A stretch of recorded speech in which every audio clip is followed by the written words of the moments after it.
In this episode, I get a chance to speak with Brandon Lucero, who is the founder of Video 4X Effect and also the host of the New Generation Entrepreneur podcast. Now, Brandon has been instrumental in helping me personally to get in more alignment, to get more clear on my mission, my message, and to show up fully with my heart. And so in this episode, I talked to Brandon about how the art of letting go allowed him to begin to scale his business into the millions, but that was the key focus in letting go. So stick around.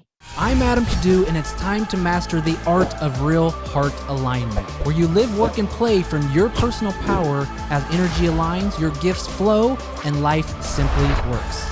These life-changing conversations are designed to help you to see what you're not seeing, hear what you're not hearing, and to be who you're not being, as the world needs more heart-centered leaders now more than ever. Are you ready to say no to living a half-hearted life and say yes instead to boldly living from a place of real heart alignment? Welcome to the Adam Kadu podcast. And without further introduction, I bring you Brandon Lucero. Yeah. Excited to be here, man. Thanks for having me. Yeah, of course, man. Of course. How we feeling? How's the vibe going?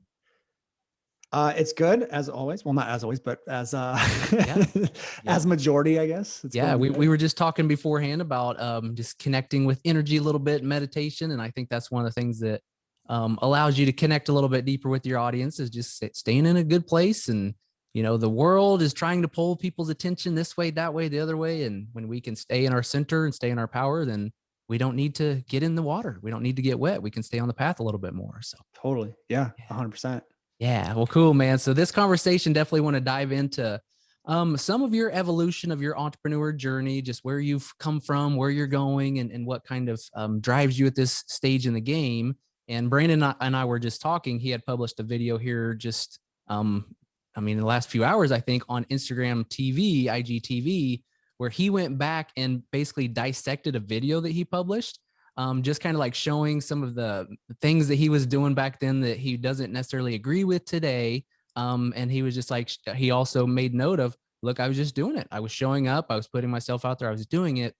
And I think a lot of entrepreneurs, and this is one thing I've learned from Brandon tremendously, is a lot of entrepreneurs get in this perfectionism mode and they slow themselves down and they overthink everything. And Brandon's the type of person, it's like, let's get it out there. Let's let's start out the conversation and speak to that a little bit. Just what is it about you that allows you to just kind of let go and just to test things and be that scientist and move forward a little bit more fluidly than most entrepreneurs?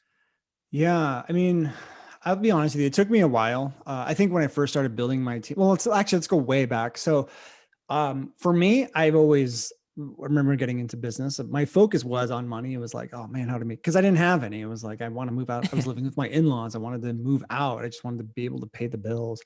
So a lot of like, when I would study something, I would get really, really excited about that thing. And I'd be like, this is what I need to do. And I would be really motivated to go do it for the money. Like, I'm going to make money. I'm going to finally get out of this thing. So I never had a problem with not taking action and testing and tweaking and things like that, because I had the end goal in mind. I'm like, that's more important. That's what I want. That's what I want.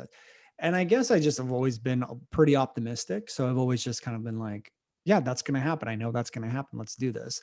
But I would say where it really, really started to develop this idea of being able to test, not worry about perfectionism, a lot of that type of stuff. Two things. Number one is I was never great with English. Like, that was one of my worst subjects in school, like grammar and stuff like that. Like, if you told me I was going to get paid as much as I do to write scripts for people, like back in high school, I've been like, you're crazy. There's no way. And I mean, sometimes people pay me up to $20,000 to write like a video series for them or more sometimes. And back then I'm like, no, there's no way. So this whole idea of realizing, oh my gosh, I don't need to have perfect grammar and I don't need this. In fact, I don't like that stuff. Yeah. I'm not going to worry about that anymore because I can still be successful without it. It's like this, losing that indoctrination. It's like losing those structures of this is the way things are going to be, has been really, really helpful for me to be able to just move forward without perfectionism. But you're going to get a point in business where letting go has to evolve. And that's when you start getting team members. And your team members you have to give them responsibility in order to grow the business, grow their department. And that was the hardest thing for me to do. The Yeah. hardest thing was like, I'm fine just putting something out there. If it's me and I make a typo, like, I don't really care. But when my team does it, it was like, whoa, that's a reflection on us. And I had to do this whole like, look at myself in the mirror, like, why is it okay for them and Mm. not you? And maybe they have better ideas than you do. Like maybe you don't know everything and all of that stuff. And that was a big process about 3 years ago that I had to go through of like fully letting go, bringing Matt and Taylor and now everyone else on the team. Um, and Yeah. honestly, when you let go, it feels like there's so much weight off of your shoulders. You don't Yeah. realize how much you're actually holding on to, because it's your normal every day. Like, it's if someone, like, for example, when you're born, someone put a 50-pound sack on your shoulders and you just grew up with that 50-pound sack. You have no idea that it's even there until you take it off and you're like, holy moly, like this is what it feels. This is what being light feels like. Yeah. So yeah, I don't know if that answers your question. I don't even Oh know where yeah. I'm going with this anymore, but Yeah, no, yeah, it's that's 100% a great start. And I think that, and just going back, and it was real cool. Look at just like where you've came from. And I was sharing with Brandon too, is I shared with my community my very first video that I published online. And I was carrying weight, and it was like, I looked 20 years older. I was overweight. I had the weight of the world crushing down on me. And I'm trying to hold space and do this video, and I'm nervous. And I said on that video that I did that video like 10 or 15 times before finally just I'm publishing this one. It doesn't matter if I messed up or whatever, I'm publishing yeah, it. And there was this moment of letting go. And that yeah, was just this tiny little moment. And each step of the way, the more I grow and the more I get out of my own way and let go, new things are available to me. But if I'm trying to keep the pressure of the world and need everything to be perfect and do everything myself and all that, it's a heavy route. So I can yeah, see that with you. And in the whole, and literally, I think of Brandon Lucero, I think of speed of implementation, yeah. I think of leadership, I think of messaging.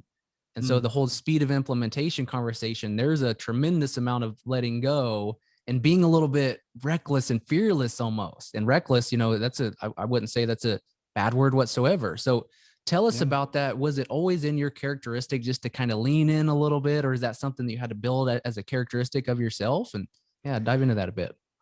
Yeah, I think it's always been there. Again, when it was just me, it was a lot easier to be like, because I'm like, I worked on this video for 3 days. I'm like, I don't want to work on it. Like, it's very easy to let go because you're like, I just don't care anymore. However, because you're like, I just don't want to work on this stupid thing anymore. So it's like, I'm doing it. I'm good. Um, but for me, again, going back to the team conversation, that was the hardest thing to do, is to give them full responsibility and know, like, be okay with them making mistakes and really understanding there's not really anything that's really bad that's going to happen. It's going to be like that learning lesson that they need, or it's going to be a success. And I've looked back in my past, like the only way I've really truly learned is through suffering and mistakes and failures. And that's how we get the knowing. That is experience. And Mm-hmm. experience is far more valuable than getting a degree or education or something along those lines. So I want my team to do that. And that was like that perspective shift I had to make, was like, look, guys, if something's 70% perfect, we need to just get it out there, because the faster we can move, the more people we can reach. If I put out 10 videos that are 70% perfect, quote unquote perfect, but by the way, perfect is just an illusion anyways, but because it's all subjective to your own mind. But Mm-hmm. anyways, if it's 70% perfect and I can get 10 videos out in the time that it would take you to do 2 perfect videos, I would much rather get 10 of those out, because we're going to hit people, so many different people, so much faster, give people more connection. We can build more connection, build more rapport. We just move, you make so much more momentum. Yeah. And like, I have students that have been in our program for 6 months who still haven't published their first video. And I was like, Yeah. why? Yeah. I'd rather you guys get 25% of the framework correct, but have 30 of them out there. That's going to get you more momentum than one perfect video. Yeah. And you guys And take the same approach with just like ads and just testing different everything. messaging, Well, positioning and. and that's the thing, you never know. Mhm. Like, you can sit there and you can just, especially when it comes to ads, like what most people do is they spend all this time on like the one perfect ad, Yeah. and sometimes it doesn't convert. And they're like, oh, my ads suck. And it's like, yeah, because you did one. Yeah. And then there's We behind the do. 8 ball scrambling, trying to get another one going. And converting and And it's just it just takes so much time because then you're like put all the time in one and then it doesn't work. And then you have to go back and correct and redo it.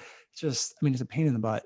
So when we run ads, we run 20 different versions and creatives, and we have a whole process of everything we run because you never freaking know. And usually the one that you think is going to convert doesn't. And the one you're like, no, there's no way that is going to convert. And you're like, wow, it's converting the best. And that's true, you guys. I've got to sit in on some of Brandon's his company's debriefs, and there's ads that they're just like, yeah, I laughed at this idea, but what you guys said we wanted to do it, so we're doing it, and it did well. So can I tell one story real quick about that? Because I know you know this one because you were on our debrief, but we were running our last launch and we were doing our runway, and we were creating the ads in December that we were going to run in January, and the team created a Christmas ad with Santa on it. Because I don't know, somewhere in the communication it got lost that we were running this in January, and people are just like, oh, it's December, Christmas, let's do that.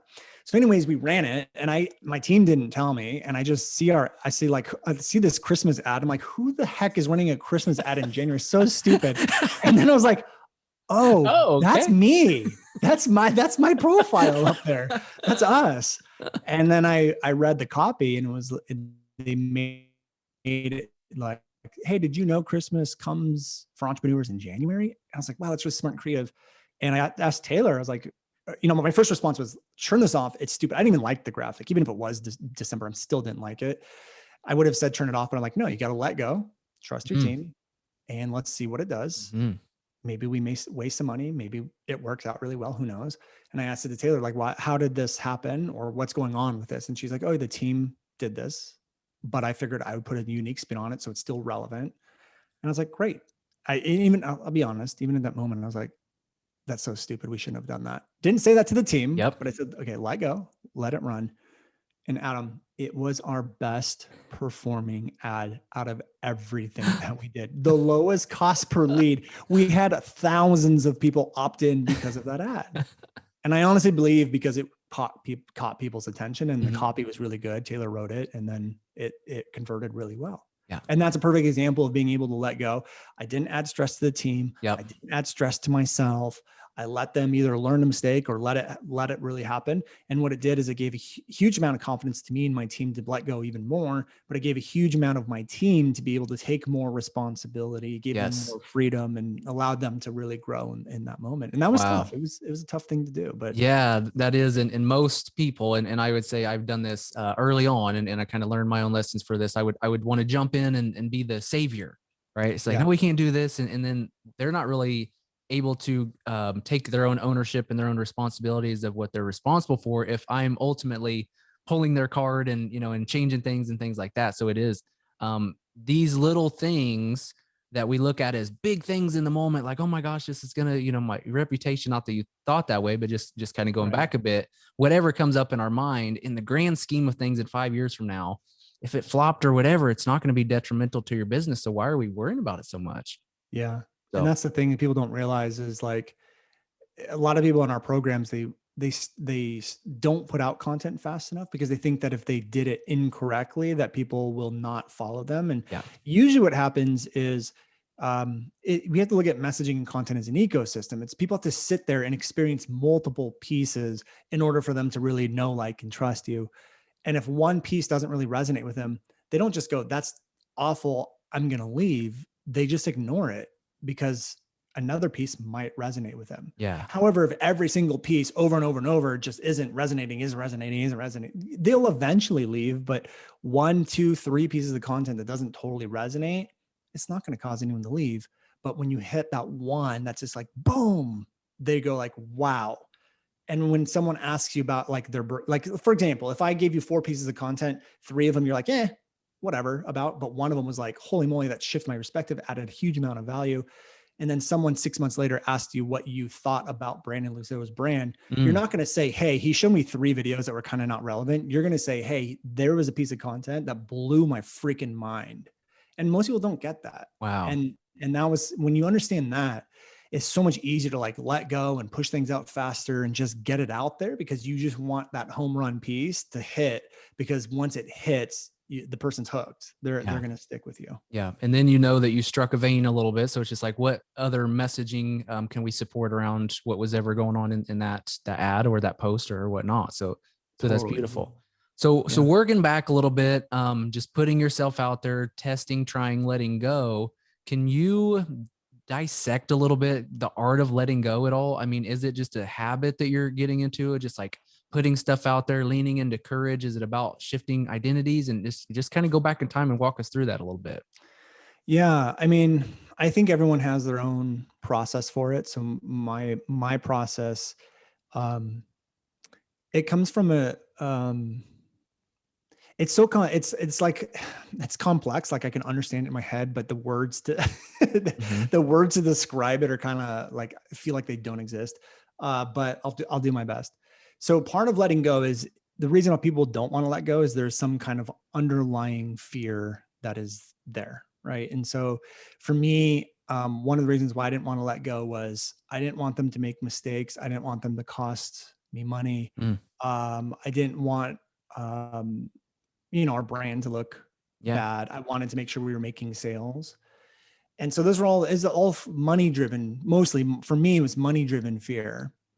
And when you start to realize how much you're holding on to the money, you really have to start thinking, well, what's your focus on really inside of your business? Is it to really serve and show up, or is it to just try to squeeze out every dime that you can get? And also, it's very short term thinking, because Yeah. in the long term, if you're building up a team who's going to be with you for life, the only way you, Brandon, have learned is through experience. And so why would you rob your team of that? And it's like Great the whole point. slow down to speed up. And so it's just shifting my perspective to get to that point of letting go. And then you really get to this idea or this place of, for me, it was getting to this place of realizing everything's just an illusion. Like well, what happens if you don't make money? Okay, cool. You lose your house, you lose your cars. Like, who cares? Yeah. These are just material things. And it's just this sense of shedding. It's like, you just stop holding on to these things that you've been holding on to because you've been told by society they're important. Like, I was like, worst comes to worst, we just move back in with my in-laws. Like, whatever, you've Yeah. already built a multi-million-dollar business, just do it over Just again. give Go me a back to couple my months and we'll in-laws. be right back on track or whatever. Yeah. So it's And like, and what do you, that's so right. And that's striking a chord with me, because it was when I was getting out of school, the whole idea, which wasn't even my idea, was the American dream, the white picket fence. And as soon as I got into working for different companies and stuff like that, I was just like, oh, this is not for me. And then right. 2008 happened, where a ton of people lost their jobs. I know two people that worked over 20 years at two different businesses, over 20 years each. They were disposable, let go, thank you. And one person actually helped to come build the company, but he didn't have ownership rights and all that. He was just there from the very beginning, and they Right. let him go.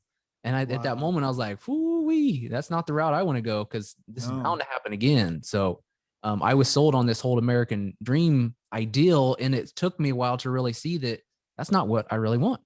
Then Right. I was sold on this whole idea of the passive laptop lifestyle and automation and things like that. And I tried so hard to have a course online that's just making money. I can go to the beach and sip my Mai Tais or whatever I had in my mind back then. And I soon Right. realized that was not my dream. That was not my Right. vision. That's not what I wanted. I would be miserable by myself on the beach drinking all day. I got to Yep. be with my people. I got to mix it up. I've got to be creative, and I do want to be with a team and growing.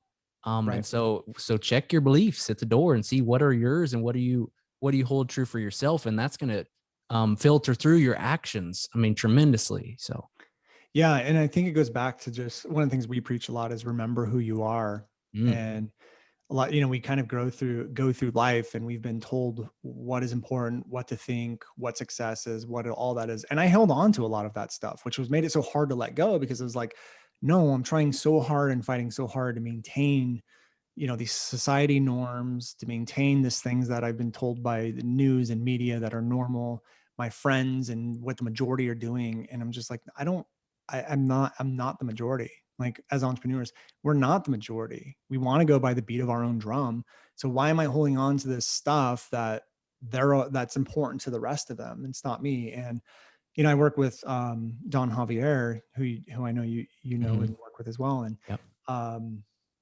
he always says, like, you have to let go of attachment, which we hear all the time. but he's like, there's a difference between knowledge and knowing. Like, yeah, you might know the concept or have knowledge of the concept, but you don't know it. Know it. If you knew it, you'd be doing it. It's kind of like riding a bike. You can get a degree in riding a bike. You don't know how to ride a bike. Yeah. You don't know how to ride it until you actually do it. So it was like putting all of that stuff into practice and really like doing, like letting go and just making that a being of my energy and essence and who I am, and getting back to the core of who I am. This is who I am. This is what's important to me.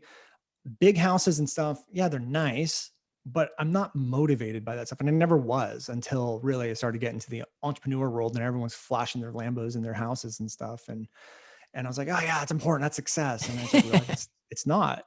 And actually, now that I have 3 kids, I do want a big house, but it's not because I want a big house. It's because I need space. I need my room.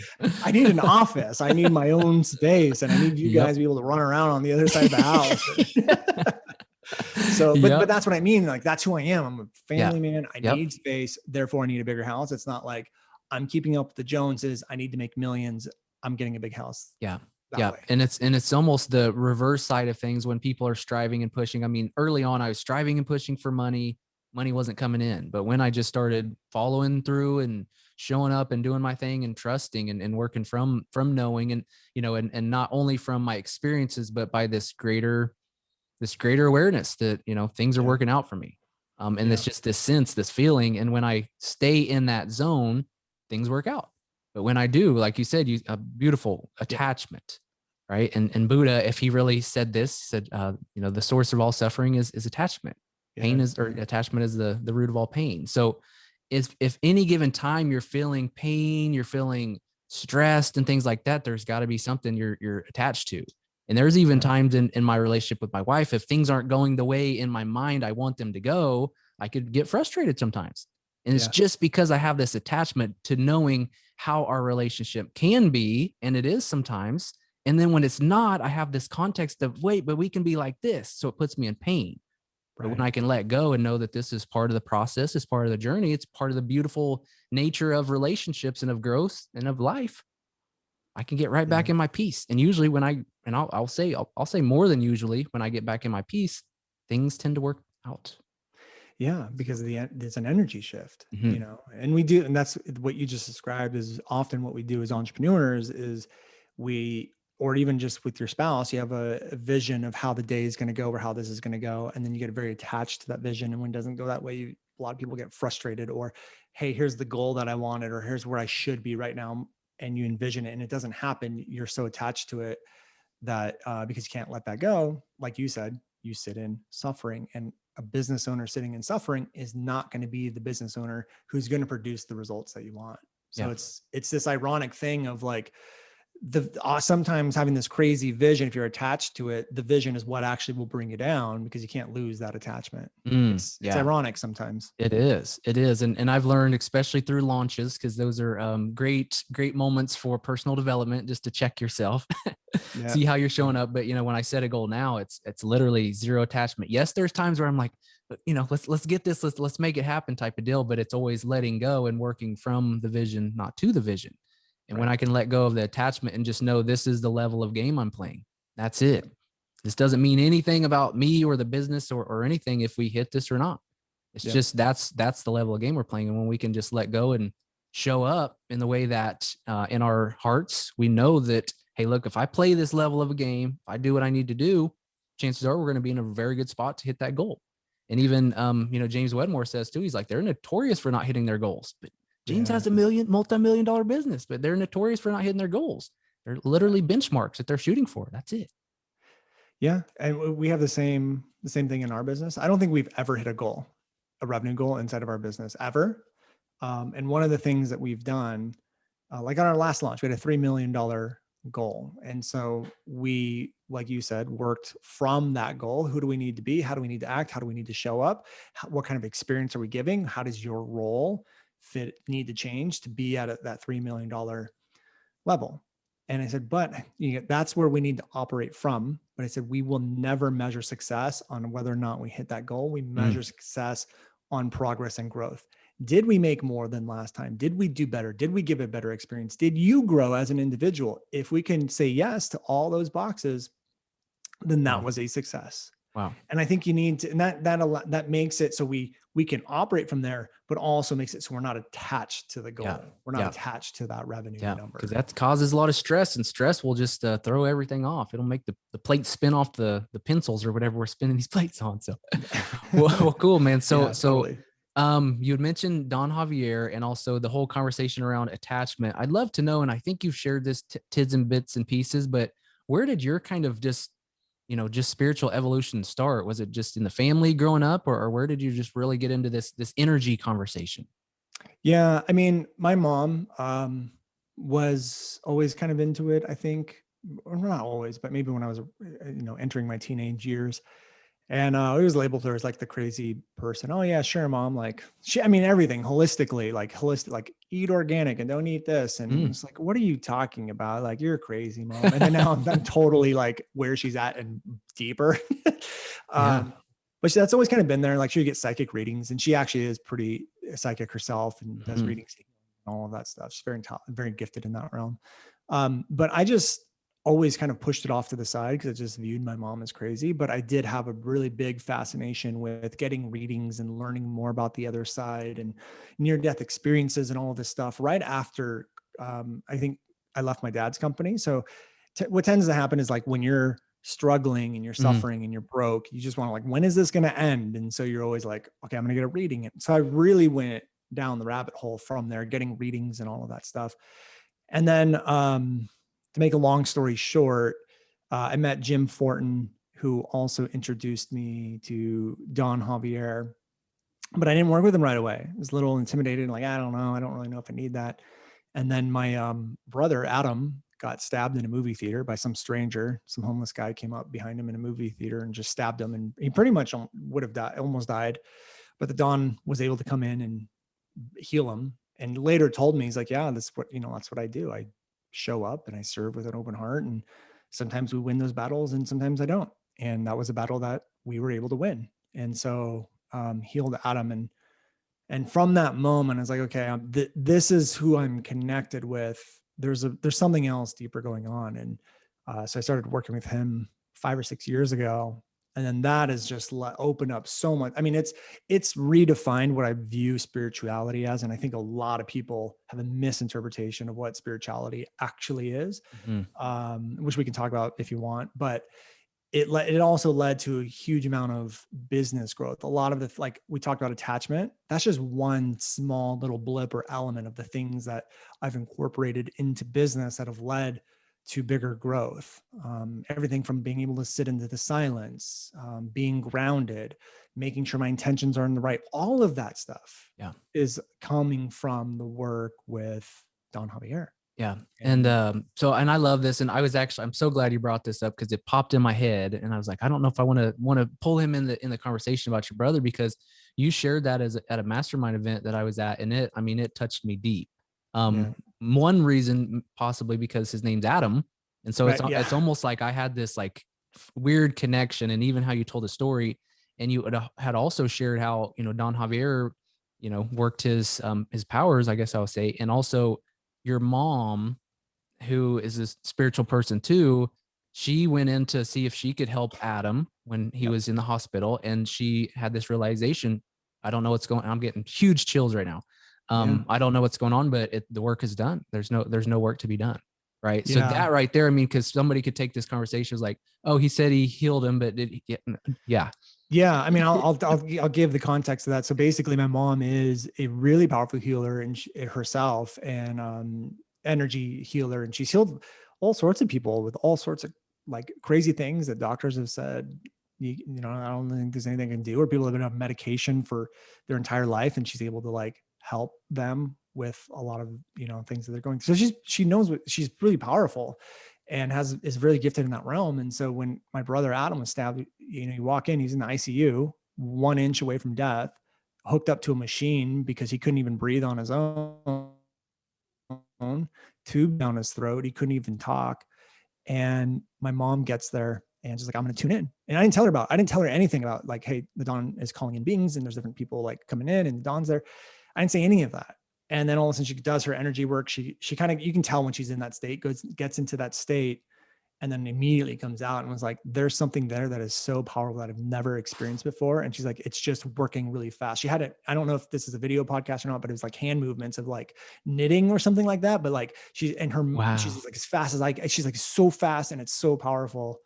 And I was like, at that moment, I was like, wow, Wow. like to be able to have that connection there and to be offered to work with him is like, okay, there's something else Yeah. that I can't see that's going on, and there's a reason for it. And I can't, like, why are you delaying on this gift? Yeah. And I finally, that was the day that I finally like was Yeah. like, I'm all in, let's Yeah. do it. Yeah. And it changed my life forever, man. Yeah, yeah, and being I'm getting to work with Don Javier as well, and I'll share a couple experiences too. But my first, I mean, whenever I used to do energy work, James got me on the track of doing Reiki years ago. Mhm. My Yep. first experience with that, I had this beautiful experience, but it was so painful because my 3D ego was fighting the whole way. Like my Mhm. body was starting to cramp up. It was like trying to distract me from letting go. Right. And I got to sit with Don Javier with a group of people a couple years ago, and the whole time my thoughts were just going wild, like just like just saying all this random stuff, and I was just like, just be at peace like this. My body's cramping up, and I just Mhm. knew that like my ego was fighting like hell to keep Right. me grounded, and not only not grounded from a sense of being grounded spiritually or just energetically, but just like staying in control. Yeah. And through that, I just kept surrendering, letting go, letting go, letting go. And it was actually the second time that I had met with him. We were leaving, and I got a chance to give him a hug. And in Mhm. my mind, I wanted, which you guys hanging around people like Brandon, you're about to get into some spiritual deep conversations. So hang with us here. And so I went up to him. I just had this urge that I was like, we've spent time together before. We just like circled, different eras before. I just knew, and I just had Yeah. this like almost like a coming home type of feeling. It was like I miss you. Like I just kept in my head. I was like, I miss you. And I walked up Right. to him, and he said, I've missed you. And Mm. it floored me. And then he gave me a hug and literally like blew my sockets. Like I've never like I wasn't prepared for it. Like he literally like pumped love through my body like Yeah. crazy. And Mhm. it fried me. And it was Yeah. just like from that moment, I was like, that yet again, it's just like this awakening.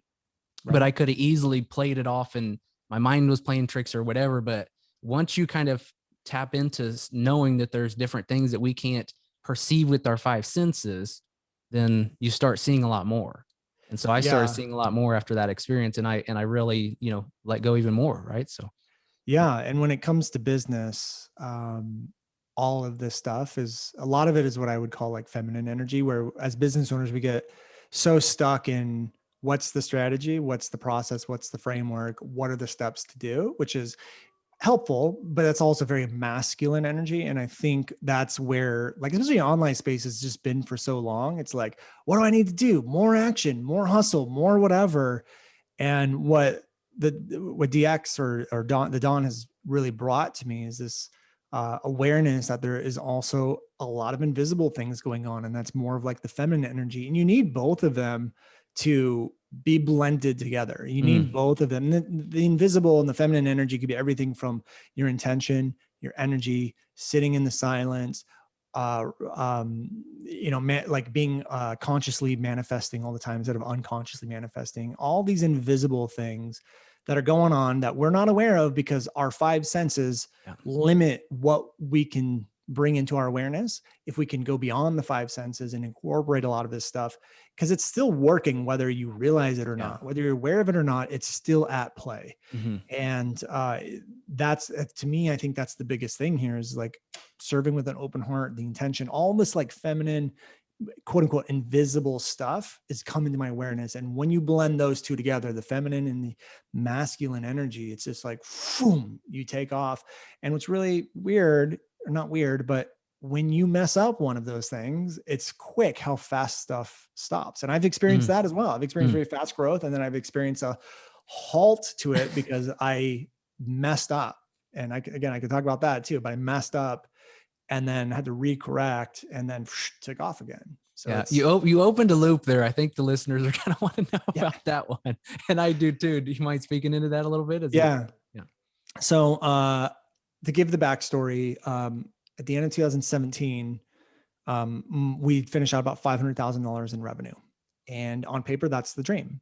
However, there was like barely any left over because I had a business partner at the time. I had to give a lot of that too. There's also ad spend, there's contractors, there's taxes. And basically whatever profit I was making was supporting our lifestyle, like our rent, and not like we had a crazy lifestyle, but it just paid our bills. My wife wasn't working. So anyways, I hated what I was doing. I gave it all up and I said, I need to figure something out. 3 months later, I was $40,000 in debt. So I had back taxes. I had a failed launch. Still had all these expenses. And I sat in silence and figured out this is what I need to do. I was gifted it, the 4X.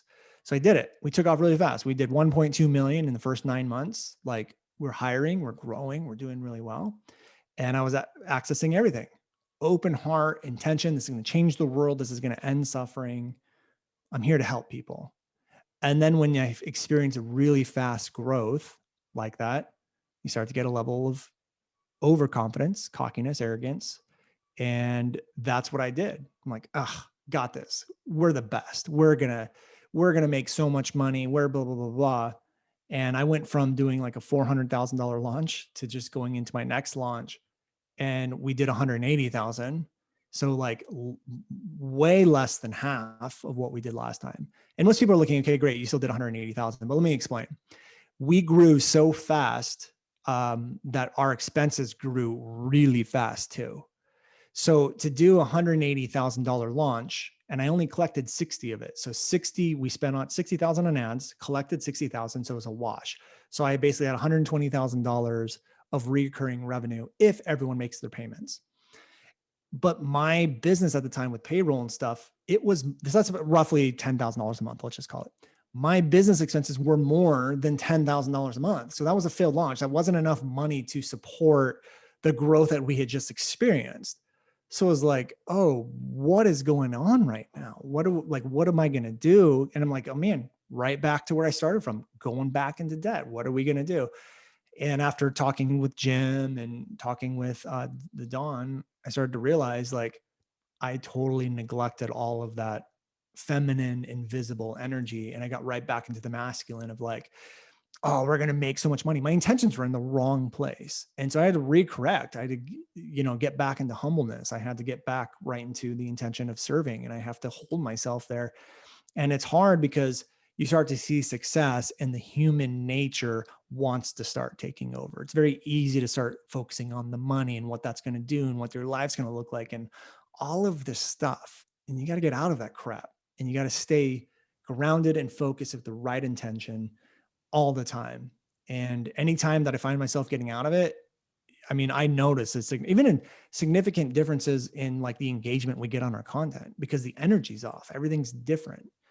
And that's what I mean by like, I messed it up and had to recorrect. Yeah. Great learning. Wow. Yeah. Yeah. And probably one of those lessons where it's just like, okay, I'll pay more attention. I'll be with it this time. Yeah. Like, I'm sorry. Yeah, I know. I'm No so kidding. sorry. I've got it now. I've got it. And I was just telling somebody about that yesterday. It's like I used to do something personal development wise and it'd be going great. And then I'd get back on track, not on track, but off track, just doing what I usually do. And then I'm like, why am I sucking so bad? Why does this suck so bad? And I'm like, oh yeah, I'm not doing this. Then I'd get back on it. And that's usually when it's just like, it would latch on at that standpoint. But I needed to learn a lesson to make me realize how important certain things are in my life and business. So yeah, 100%. 100%. So cool. So what was it? And I've been toying with this as well, just trying to put my finger on it because, and I think it's probably just the same conversation we've been on, letting go. Early on, I knew that I just wanted to serve people. I knew I just wanted to help, but my mind was like, you got to money. And I was coming yet again from a scarcity model. And when I was coming from a scarcity model, things were not growing, right? Because people can pick it up in your energy. It's like I'd be doing my webinar and I'd transition to the pitch and I'd get all nervous and I'd start, just having the scarce feeling, needy energy. And so how was it for you just to kind of like switch that gear? Was it just repetition? Was it feeling into it? Was it honoring that, just like powerful, divine, feminine energy a little bit more to really start coming from this heart-centered place of service? Yeah, I think all of it. I mean, growth is a continued thing, and so it doesn't just happen over one night. And it is a lot of unlearning or rewiring a lot of stuff as well. But like you said, it is a consistency and a dedication and a mastery of it. And mastery takes consistency, it takes dedication, it's an art form. And you have to understand that. So I spend probably 40 minutes a day, non-negotiable, at least in most cases it's 40, but at a minimum it's like 15 minutes a day. Non-negotiable. Doesn't matter where I'm at, whether I'm on vacation, how tired I am. There's times where I've gotten to bed and I'm like, shoot, I forgot to do this today. So I get my butt out of bed and I go into my healing room and I do it. But I do, it's like an exercise or a type of meditation that opens up my awareness to a lot of different things, or even just sitting in silence and really harnessing what I need to harness. So sometimes if I really want to open my heart, I set the intention and I'll sit there for 40 minutes, letting my heart open. And sometimes nothing happens, but sometimes I can feel it and I can move it and I can feel the thoughts in my head moving the heart open, or the compassion expanding. And I hold myself there as long as I can. And then when you leave that space and you go throughout the day, you can actually, like, in little glimpses, you can get yourself back to the compassion and all of that stuff. And then it's living it. It's getting out of the ego. Your wife comes down or your spouse comes down and says something that kind of rubs you the wrong way, and you feel the automated response come up. It's stopping that automated response and just feeling nothing, love and compassion. Again, doesn't happen all the time because I'm human, but it has literally transformed my wife's and I's relationship. And I believe it only takes one person to change a relationship, but it has shifted our relationship so much, especially over the past year, since I've made that dedication to living in compassion, operating with love, and incorporating that into everything we do. Like, you come into the Video Forex program and you come in the Facebook group and you talk with me and you hop on our calls. Everything is about ending suffering. It's about compassion. It's about love. Yeah. We create messaging from a place of love and compassion. It's ingrained into everything that we do. Beautiful, beautiful. That's huge. And I think that the big takeaway there is the awareness. And I've noticed that too.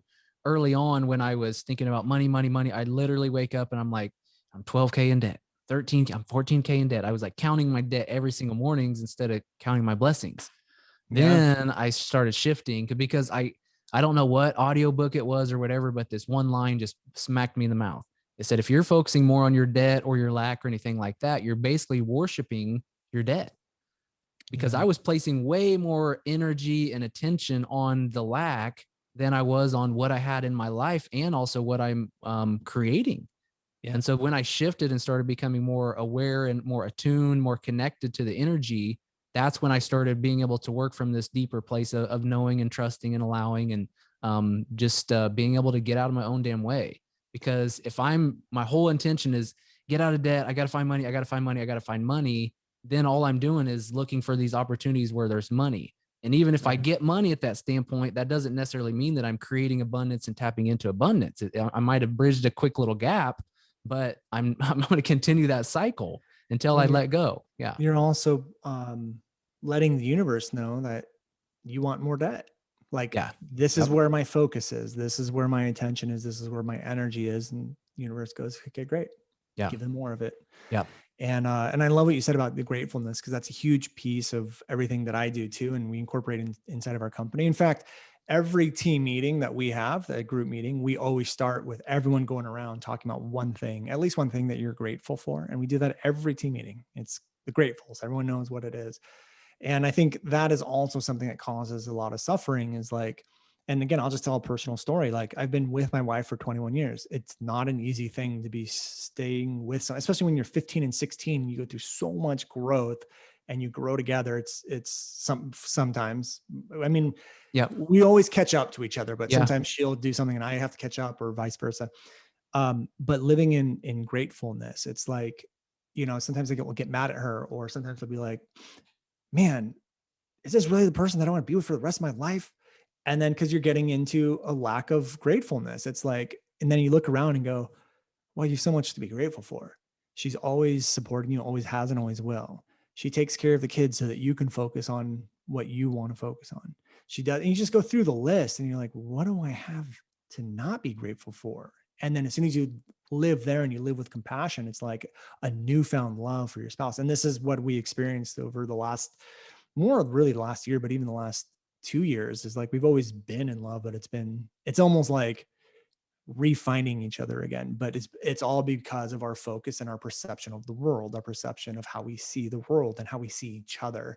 And I believe you can use that for anything. Use it with your students, your team, your customers, your audience, all of that stuff. Yeah. It's powerful. Man, it is. And this is also something, the small little tiny shift in this all, and I can feel it for you when you talk about it, is for the longest time, my gratitude practice, it was all analytical.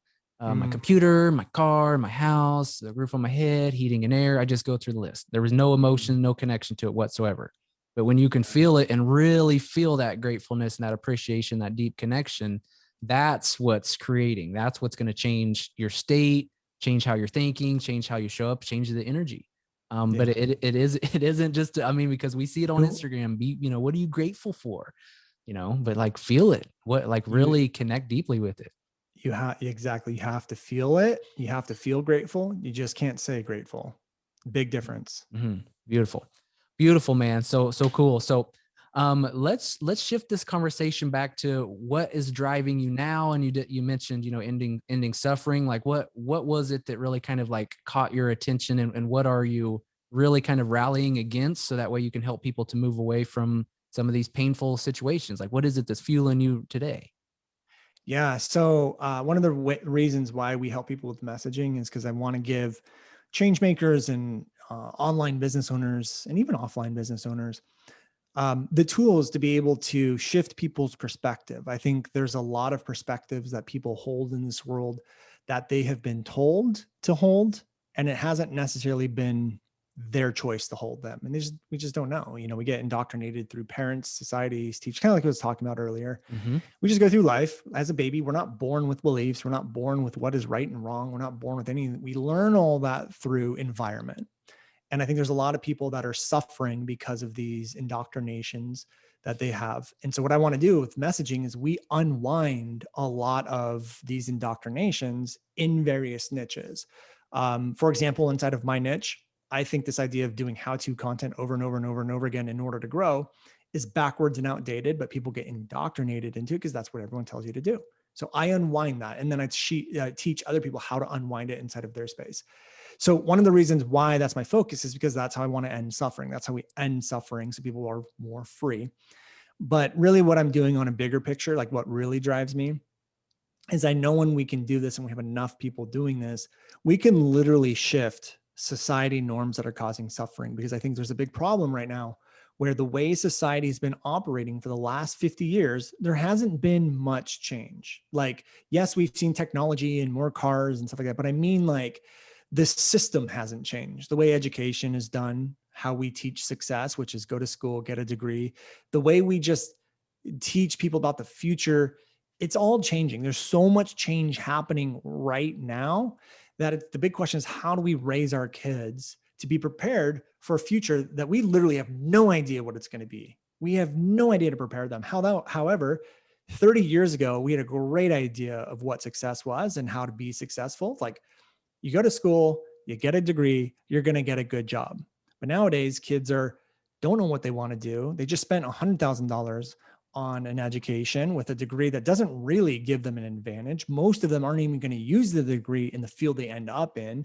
And there's so many possibilities of things you could do now that didn't exist. And the idea of operating with your passion or doing something that you're passionate about is very real and very possible today. But the system, the structure, and the way we bring up our kids is not set up for them to adapt. So for me, that's the bigger picture. I need to break down society norms. I'm going to do that with myself and my students so that we can start to have these conversations. And eventually, what I think the direction we're heading is eventually having some type of like school or online education system that can replace or be another option, as college would be, for kids that don't really know what they want to do or know there's something more. Because the kids nowadays are different. They have different operating systems. They have different focuses in their parents. And to be able to support and help them with that and discover that. And then even work with the parents on helping them let go so that kids can be happier, and all that stuff is kind of a direction I would say in the next 5 to 10 years of Wow, that's where I want to go. beautiful. That's beautiful. And you also teach that in your program as well, is to inside your business and your message have that North Star that's really driving everything that you're doing, which is important. I mean, that's how we started the conversation. It was just like you had this vision of this next level and where you're heading and what's possible. And when you keep your attention on that versus the debt and the lack and whatever you're experiencing and the failed launch or whatever from yesterday, you can shift your attention to what really lights you up, then it's a lot easier to keep moving forward. So that's beautiful. Yeah. Beautiful, beautiful, beautiful. And I'm great. I'm so grateful. Like, and I'm not just saying this, I literally feel it. I'm so grateful for when I was in debt. And that was like one of the hardest times of my life. Yeah. And I'm so grateful for that experience because it was such a massive, massive, massive lesson for me that anytime now when I'm going through a hard situation, I now realize how much that's going to help me grow and what lessons it's going to give me, that I'm literally feeling grateful for the hard times, which is amazing because I'm going through the hard times without the emotional suffering. So I'm still experiencing like, man, this is kind of difficult. This is uncomfortable, but there's no like emotion of stress, worry, fear, concern. It's always like, wow, this is so exciting. Like what, what lessons am I going to learn from this? And again, it just goes back to living in that compassion and that gratefulness all the time. Yeah, because other people are going to experience it too. And later on in life, you're going to be able to look back and share your own experiences and stories to help people to navigate through that as well. So we're all going through it for a reason. We're all going through it for some sort of a meaning. So find meaning in what's going on. So a couple quick questions to call this complete. I asked James a similar question about his hobbies per se. He was surfing a lot, right? We all saw James surfing forever. Now he moved out to Arizona and he's doing Airbnb fixing up, and now he's working on his van. And I see you as your time with your kids is kind of like your not, don't want to say your escape from business because you're not escaping anything, but it almost fuels everything you do. Can you put that in any sort of words or just how instrumental that is to balance the two? Or you get what I'm throwing at you? Yeah. I mean, there's three aspects to my life. There is family, and then there's business, and then there's me time. There's Brandon time. And I need all three. And the very simple answer, and this is not going to be anything new that you guys probably haven't heard, but you need that time so you can be that better business owner and to yourself, and be a better business owner, and to the serve your family better because you're rested, right? You need all of that. But I think on a deeper level, you need it to remember who you are. Like, I am not like Brandon. I'm not just Brandon Lucero father. I'm Brandon Lucero, change maker. Here's what I want to do. Impact, spiritual, leader, like all of those stuff is who I am. And if you're not careful, you get too wrapped up in the identity of father, husband, business owner, and you completely lose those other aspects of yourself. So it is vital for me to have that alone time.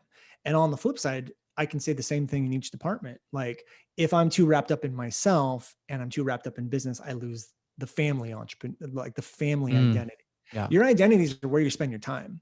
And there's nothing wrong with not wanting, like if you have kids and you don't want to be a father, whatever, like that's your choice. But my choice is to keep that. And I'm very active of making sure that identity is alive and well, because if I'm not spending time there, then that identity is gone. And do you know how it is? Kids grow up so fast. Like my daughter turned 5 today. Today's her 5th birthday. I'm like, what in the world? You were just like 1 a week ago. What the heck? And and I time takes on a different trajectory with kids. It seems to, anyways. Yeah.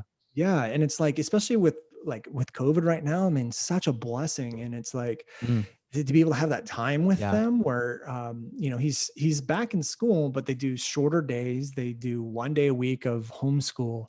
And I'm like, I get to go have lunch with my son on Wednesdays. And I'm like here, and I get to work from home. And what a waste it would be to have this opportunity and to not take advantage of it because I need to like write an email or do whatever. Like I'll move deadlines to spend more time with my family. And it gives me an opportunity to go like have adventures as well. Like I'll pack my kids up, like, get in the back. Let's go do this. I love those when you share those on IG. Yeah. Yeah. We're going off-roading. We're doing whatever. And I get to have fun doing the things I want to do. And it's it's a great blessing, but it's also like, hey, Jacqueline, my wife, hey, Jacqueline, like, let me do you a favor and get the kids out of your hair for the day. And I'm going to, okay. You owe Like me this, one though.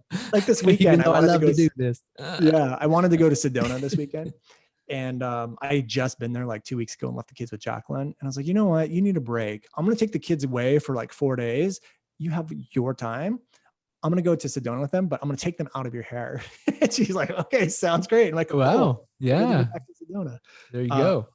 But yeah, I don't know if that really answers the Oh question. yeah, But 100%. It doesn't. And what I was kind of getting at too, it's almost like when we can have something outside of work, and it's even hard to call it work when you love what you do, but outside of your business that fuels you, really. I mean, to just like you can connect deeper, you can have more fun and joy in your life. You get to laugh and just be, yet again, like, I mean, you said this numerous times, remembering who you are when you're playing with your kids.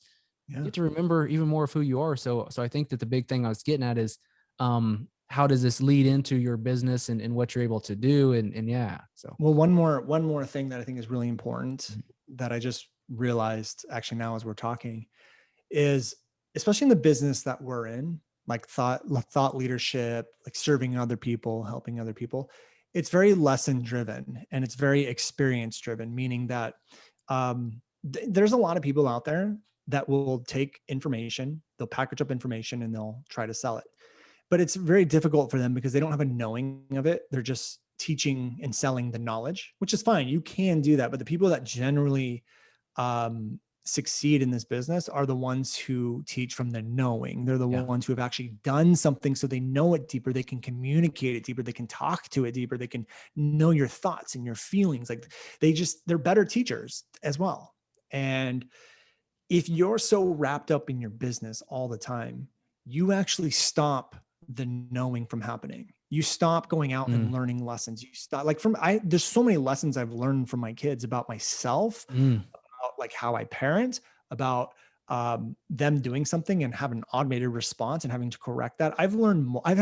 Having kids has been the fastest self-development course that I've ever taken, because you really learn about yourself. And I get to bring that back to the students. It makes me a better teacher when I go out on my own and I'm having these amazing experiences. Like I went for a hike a couple months ago and I found a tarantula. I saw this tarantula and it led to like this huge major aha, like, holy moly, this would be great for a podcast episode. And it was amazing. And I'm able to connect. Like I'm learning, I'm gaining experience, I'm gaining knowing, I'm experiencing lessons that I can now get to bring back into business. Where if I'm just wrapped up business 24/7, you completely stop the knowledge and the knowing from ever happening. Yep. They're vital. It's absolutely vital for growth. Yeah. Yeah. And that's what you talk about too, is silence. And it's not only silence in like sitting in meditation, but being fully present in what you're doing. And that's when, you experience great growth too. And I have a spiritual friend who's an intuitive, and I did a session with her, I'd say probably 3 months ago. And the big message was, why are you working so hard? I just got done with my first launch of this new program that I created, which Brandon helped me with, just to kind of have some different positionings that I wasn't quite seeing fully, because Brandon is very good at seeing the unseen. And I just got done and I felt like I carried us over the finish line a little bit, which, it is what it is, no meaning to it. But then I felt like I needed to keep going, like right away. And I had a call with her the very next day. Actually, it was just right after the launching, and she, my guides, basically asked the questions like, why are you working so hard? It's like, it's already done. And your time, your creative time, the time where you're growing the most is when you're looking that little boy and your wife in the eyes, right? When you're fully present with them, because that is these moments of silence where the things kind of just get caught up. But if we're always striving and pushing and staying up late, sending that one email, and look, I do it too sometimes. I got a presentation I'm working on tomorrow. I might stay up a little bit later tonight, but I'm still going to go get my little man time in and connect. And so if there's something that, even if it's not, you have kids or anything else, if you have something to connect with deeply with, and I even shoot hoops sometimes, I'll go shoot some basketball and I connect deep. I'm silent and I'm just like in a flow. So whatever you can do outside work to let go in order to let in a little bit more, it's just like, look for those moments, because that's when you're going to grow. That's when the ideas come. And that's when, you're working with your sense a little bit more. So silencing the thinking mind and the external world. Absolutely. Yeah. So cool. So how you want to wrap this up? What's kind of one takeaway, especially for early stage entrepreneurs who are just getting started and maybe they have some success and then they're finding some struggles and things like that? What would you like to maybe even send back a message to the version of yourself that was in their shoes? What would you like to say to them? Yeah, I think the thing that I would say back to myself back, if I was going to go 5 years, 10 years back, is to, number one, get out of your own way. Like I took a lot of action and I was not really afraid and I was really courageous, but I was also stubborn and didn't like to listen and didn't accept help. But it wasn't until I got mentors, and I had two great ones, at Jim and James, and that I really, started to take off. And Don, Jim, James, and Don, 3 mentors. Like I can't imagine having 3 better mentors than that. And that was when my growth really started to happen. And when I started to, 200,000 a year, 300, 400, 500. But when we started getting to the millions, like 1 million, I think we went from like 800,000 to like 1.1 to 2 is what we did last year. And we're on pace to do 3 or 4 this year. You start getting into the millions.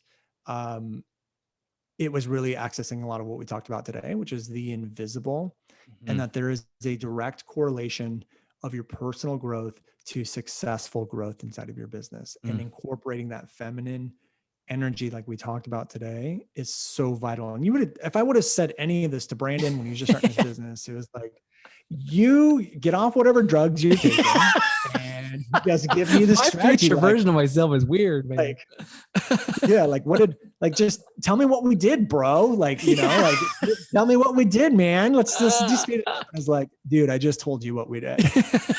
Like, okay. Oh, I love this so much.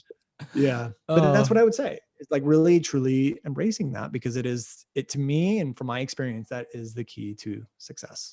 That's so beautiful. So beautiful. Well, thank you so much. And you guys, we didn't talk much about Brandon's Video Forex Effect program, but there's literally 1 or 2 programs out there that are staples for entrepreneurs. And one is Brandon's for sure, because it's not only about messaging. I mean, when I went through Brandon's program, I got a chance to get really clear on my offer as well. Just because when I'm creating my message, what I want to create, what I want to stand for, what I want to help people with, that helps so much clarity. And from that, it's almost like my message took on a life of its own, where I couldn't shut it down if I wanted to right now. It would burn up inside me. So if you guys, when you have the opportunity, and Brandon, I don't think his doors are open right now. Maybe if you send me a message, maybe I can sneak in or something, but yeah, just keep an eye on that. And if you do have any questions at any time about Brandon's program, I'm all here for you guys. So thank you, Brandon, for all the guidance and all the leadership and everything that you've done for me over the years. And it's been an awesome podcast, and I'm grateful for your friendship and your mentorship as well. So from the bottom of my heart, man, thank you. Yeah. Thanks for having me on. I appreciate it. Thank you for listening to another episode of the Adam Kadu podcast. If you would take a moment to subscribe and click the bell icon, so that way you get notified when future episodes air. Now, here's the thing. If you are looking for the show notes, you can find a link to those below. If you're looking for the handles of the guests that I've been interviewing, things of that nature, you'll find that here.